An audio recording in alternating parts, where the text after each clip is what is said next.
State Treasurer Dean Martin has weighed in on Arizona's budget mess. He says he's against a tax increase, saying that could put us deeper into recession. He thinks the governor should sign the package passed by lawmakers. Martin says if nothing's done, the state will run out of money by October. Here now to tell us more about Arizona's cash flow situation is State Treasurer Dean Martin. Thanks for being on the program. Thank you for having me. The state has something sent over, a budget sent to the governor. She has technically until Wednesday to do something with it. Realistically, though, how long has she got? The sooner the better, because the state is broke, basically. The general fund had to borrow $386 million just to keep the lights on yesterday. And so the sooner she can pass a balanced budget, the better off we're going to be, because without one, we're looking at a California-type situation very soon. Let's talk about California-type situation. Let's say she hasn't acted on the budget by Tuesday of next week. What happens? Well, if we don't get a balanced budget, if it's vetoed or it doesn't, for whatever reason, doesn't let it become law, then we're in a situation where we can loan, as the treasurer, I can loan the state about $500–600 million from funds we control.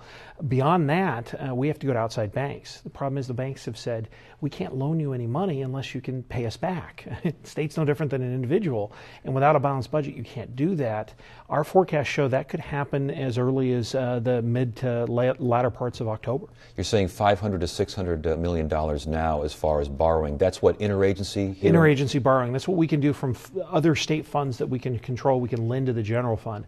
Beyond that, we have to go to outside banks. And I mean, it shows you how bad this is. A year ago, we had $650 million cash in the bank. So it's a $1 billion swing, and the state's still spending at the same rate it was last year. That $500–600 million, again, once that's not written in sand or stone, I should say. That's more of a fluid thing as to the availability of funds. It's the availability of funds. We've got to run those other agencies. Those other agencies need to be able to operate. So it varies between about $500–600 million, and once that's tapped out, it's kind of like having a credit card with a credit card limit. Once that limit's tapped out, you have no way to pay your bills, and that's where we're talking California IOUs. Back to the banks. They need how long to set up some kind of borrowing program? What's the time frame This here? is the reason why we need the governor to act quickly on a balanced budget, is it takes 6 to 8 weeks to set up a credit facility. So we can borrow. We're looking at needing to borrow somewhere between $1.5 to as much as $3 billion.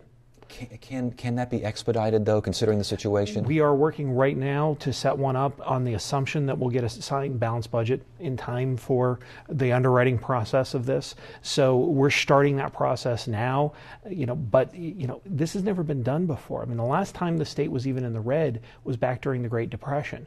We're doing something that hasn't been done in modern banking history for the state of Arizona, so we're having to set all this up for the first time. And all these banks have already cut California off. And so if they're going to cut California off, they're not going to come out and extend us credit easily. As far as our credit rating is concerned, we're already on the watch list as far as Standard & Poor's, correct? Unfortunately, the state was put on negative watch because of this fiscal situation. It's gotten to the point where they have something called negative watch. In other words, they're watching the state of Arizona, and they're likely to do a downgrade unless we fix our problem. What does a downgrade mean? That means more interest cost. That means the taxpayers, it's going to cost more to do the same things in government because the cost to borrow money is going to be higher. And does it also mean a fewer range of banks to work with? It may mean fewer borrowers. That's correct, because some people will only buy highly rated debt. So you have fewer people, supply and demand, fewer people charging you more. If the state can't get bank loans, let's take a worst case scenario here, and the budget isn't done, or they have to start all over again, and the banks are saying, not us, not now. What happens? Well, somewhere towards the end of October, after we make the school payment, after we start looking at the university payments or other distributions, we will hit a point where there's no more money left. And at that point, the governor will have to make a decision as to who gets paid and who doesn't, who gets an IOU, who gets a real check. And we'll literally be living hand to mouth at that point. We'll be waiting, okay, how much money came in today? That's how much we can pay that day. So cash, late payments, IOUs, a possibility if nothing happens by end of October. Somewhere in the end of October. This is exactly what happened to California. California was told the banks were going to cut them off on a certain date. It actually took 10 days after the banks cut them off before they actually get a balanced budget. What about stimulus money? Can that be used as far as cash flow is concerned? Some of the stimulus money can be used. Unfortunately, the biggest chunk that we have is $500 million of K-12 money. They didn't follow the rules, and so the budget that was in place right now doesn't follow the K-12 rules. So there's $500 million we've been approved for that we're just sitting back in D.C. This budget that the legislature just sent over allows us to draw that money down. That'll immediately improve our cash situation. Governor's office has said the state is not in danger of running out of money to pay bills. If that means she's going to sign the budget, then that's true. If the budget gets vetoed, then we are the possibility of this happening in October. The odds start getting greater and greater and greater the longer this waits. Governor's office also says talk of IOUs is premature. Well, see, this is the point. I run the bank. I like to warn my customers when they're in trouble before they actually get to that point. I'm trying to provide 2 months worth of warning here so that we can make the corrections necessary to avoid this. You don't want to have your bank wait until the last minute and tell you you're out of money. I'm trying to avoid this situation by warning everybody of where, the state's literally out of money. The state's $386 million in the red yesterday. We're looking at probably in that same range over the weekend.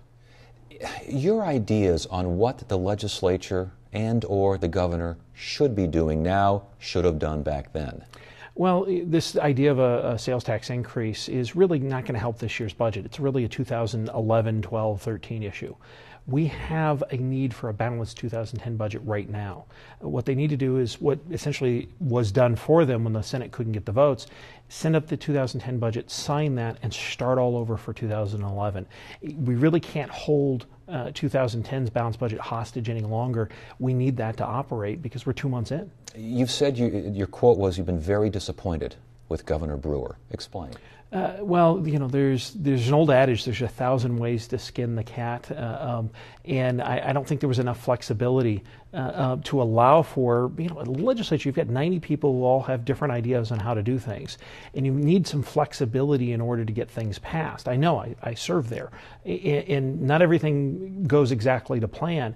That flexibility is necessary to get the job done, and that just hasn't been the case. It's been a game of brinksmanship, and there's a lot of blame to go around. There isn't just one person to blame on all this, but it's really disappointing that we've gone this long. This should never happen. We should have had a balanced budget back in the end of June. Are you disappointed to the point that you would consider running against an incumbent Republican governor? I am very disappointed. A lot of people have asked me to consider it. I'm still planning on running for re-election as treasurer, but I am thinking about it because this has gotten to be such a mess. There's now a serious question as whether or not she's going to run again. And if, what do we do to get out of this mess? And I really don't care who's doing the job. I just care the job gets done. If she were to run again, though, you would not necessarily hesitate to run against her. I'm not going to speculate on what she's going to do, nor what I would do in that case. We'll have to wait and see. So we also have to wait and see what the governor's going to do, and you're saying the sooner the better, or else we got some real trouble down the road. If you want to guarantee that we don't go down the road of IOUs, we need a balanced budget right away. The longer it takes, the greater that possibility is. Good to see you. Thanks for joining us tonight. Thank you.